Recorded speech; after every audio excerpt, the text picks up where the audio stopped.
I had 3 skull fractures, some slight brain bleeding. I had a broken C5. It's pretty much gone. It's crushed. I have a spacer there now.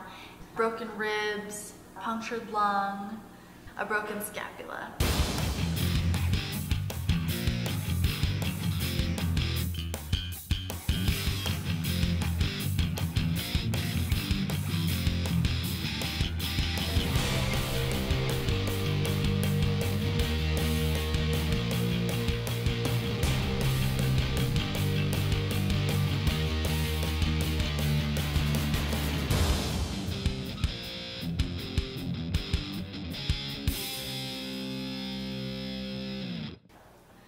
I did so many sports all throughout school, elementary school. I played softball, soccer, basketball. I did like every sport in high school. I did track, cheerleading. I think I did soccer. No, that was in middle school, but I mean sports all throughout my life. And then in high school, I did varsity track and cheerleading. I actually got a scholarship for cheerleading. And so that was what started out my high school career, but then I got back into racing, which was my real passion. I just loved racing with everything I had. In 2008, I did the Wild West National Series, and I got first 34 out of 36 races. And every time I wasn't out on the track racing, I was either in school or working or out on the track riding. I just loved it. But then along with that sport also came lots of injuries, which is how I got into fitness, because I broke both of my legs. And what happened was I was downhill jump and I flat landed and broke the tib, fib, and talus in my left leg, and then the tib and talus in my right leg. And so I was in a wheelchair for 3 months, and just like that time the doctor said, it's most likely that you're not going to be able to really run again. It's going to take you a really long time to heal. So I felt so depressed. That was the first time I'd ever been told anything like that, and been told what I was going to do. So I started working out. I was still in walking boots when I went to the gym. Me and my mom would go to the gym, and I would take off my walking boots and put on tennis shoes, and everyone's like, this girl's like working out, and she just took off casts on her legs. So it's kind of funny, but I would put my tennis shoes on and I do stabilizing exercises, and I worked out with a trainer there, and she said, with the way that you talk to people and your passion for working out, she's like, you would be a really good trainer. And that was after I'd been working out for a while, of course, and learned more about it, and I just loved it so much. I loved working out. And then I ended up getting the manager's position at a gym, and the owner sponsored me to do some fitness shows. So my very first fitness show was the World Championships, and I was just like, what? Like, you're gonna have me do the World Championships? And I've never done a show before, and I ended up doing really good. I got third in the bikini category, and then I got first in the sports model category. So in 2011, I was titled the World Championship Natural Bodybuilding Sports Model, which was pretty cool. And then I went on to the Natural Bodybuilding Olympia, and I didn't place in that one, but I mean, for my second competition ever, I felt honored to be on that stage at all.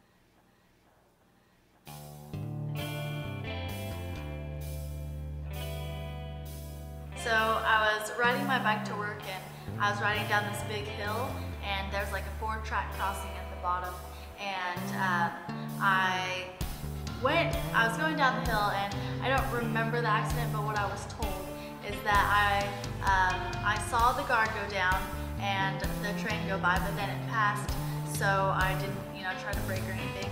I just kept going, and then there was another train coming the other way, and the guards started to go back down, but I didn't see it because of all the traffic and the buildings and stuff.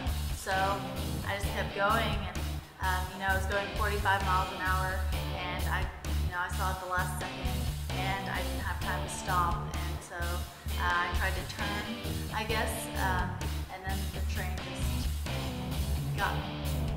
So I was in the hospital a total of 3 months, and the first 2 weeks I was in the ICU. I don't remember a lot of it. I was very sedated. They had me in an induced coma for a little while, so when I woke up, I couldn't move anything. I couldn't, I had a neck brace on, so I could really only turn my head like a tiny bit, and I could barely just, twitch my hand. I couldn't move much of my hand, even at all. Like, I still can't use my hand functionally, but just moving it side to side was, all I could really do. Only I couldn't lift up at the time, so I could move it side to side, but it was down, like by my hip, by my leg, and so that's all I could do in ICU, and that's a pretty scary feeling.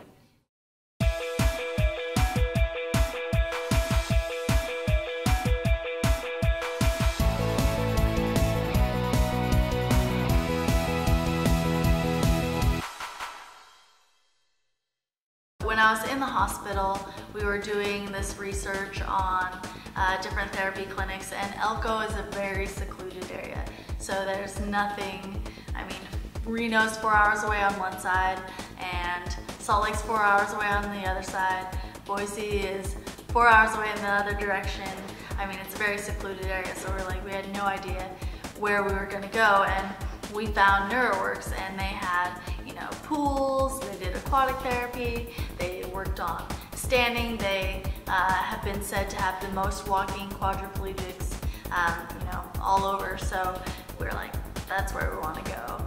And so about 3 weeks after I got out of the hospital, we just started coming here. So it's a 4-hour drive, and we stay in the NeuroWorks apartment, and we do that every Tuesday through Thursday, and we've been doing that for about, almost 2 years, or a year and a half, I guess, since I got out of the hospital. So they work on me with a bunch of different things. I've done the aquatic therapy, like I said. They do standing with me. They've walked me on the Locomat. They do a lot of upper body strengthening. And so when I first started out, I told them, my goal is to get up and walking again, which of course it still is. That's a huge goal, and I believe one day that I'm definitely going to achieve that. But once you start working out with an injury like this, it makes you really think, and so I've made a few smaller goals too, and I want to be able to transfer myself, and I think that would help out, my friends and family a lot, the people that are taking care of me. I really want that upper body strength. So, and then, I really want my hands, which is something I kind of do in OT mostly, but I definitely try to do it here when we're working, with bands and stuff. I try to hang on to them, and so my goals, I have a lot of them, but yeah, it's been great. They've done a lot for me.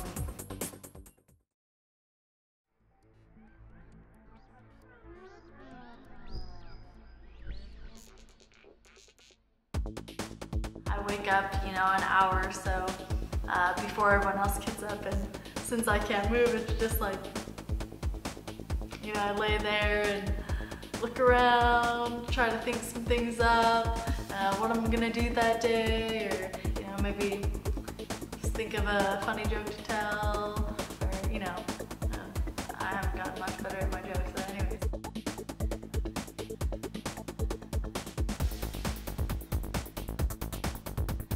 Then, my mom comes in, she gets me out of bed, transfers me onto my shower chair, and then we do the morning program. Another story for another time.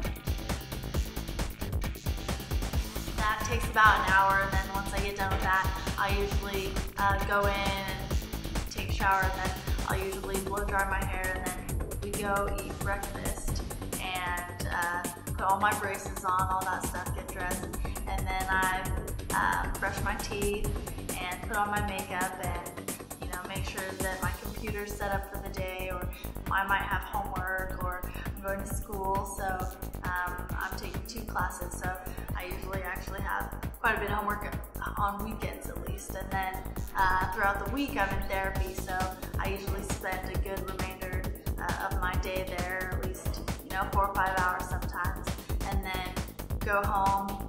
Maybe I'll have more homework throughout the week, and then my mom usually transfers me to bed and go to sleep. I've always wanted to be great or do something so great that it was going to be memorable for other people around me and for me, and I think that this injury, at first, when I was first injured, I just didn't think that was really going to be possible anymore. But now that I've been where I've been and I've seen what I've seen, and throughout this injury, I know that overcoming this injury, whether it be physically or whether it be mentally, I think that is a great thing. It's, for anybody who goes through this injury, it's very hard. So if you can overcome it and still be happy, I think that's a very great thing. And the only thing that's led me to that is by being active and still doing what I love. Before it was, riding motocross and doing fitness and, having that adrenaline and going all the time. And I've learned that I can still do that, and I might have to do it different ways. But, last weekend I went out with my friend in his Razor, and we climbed the biggest hills we could find. We were jumping it, and got my adrenaline going. I still got to do that. I still come to therapy and go to the gym, and I'm active, and I still get to do all that stuff. And like I said, I have to do it a different way, but I can still do it. And I think that being active is what is going to help me overcome it, both physically and mentally. And my goals are set high for the physical aspect, and it's hard to say whether or not I'll for surely ever reach them. I would like to think that I will, but even if I don't, by trying to reach a goal that big and by still being active and doing all this stuff, I feel like just because I don't reach that goal doesn't mean that it's not gonna make me the best me that I can be. I'm still gonna get as strong as I can and try my best and my hardest, and I'm sure that in the end of all of it, I'm not gonna ever say that I didn't try or that I didn't go out and give it my all, and I think that will make me happy. So, and I think that other people around me can see that too, at least I hope.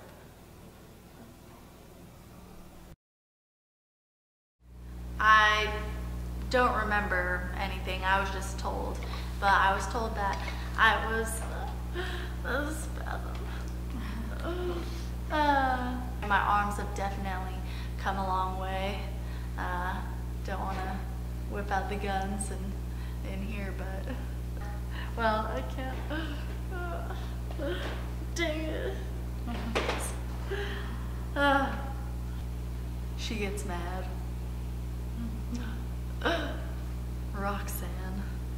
Roxanne is my body.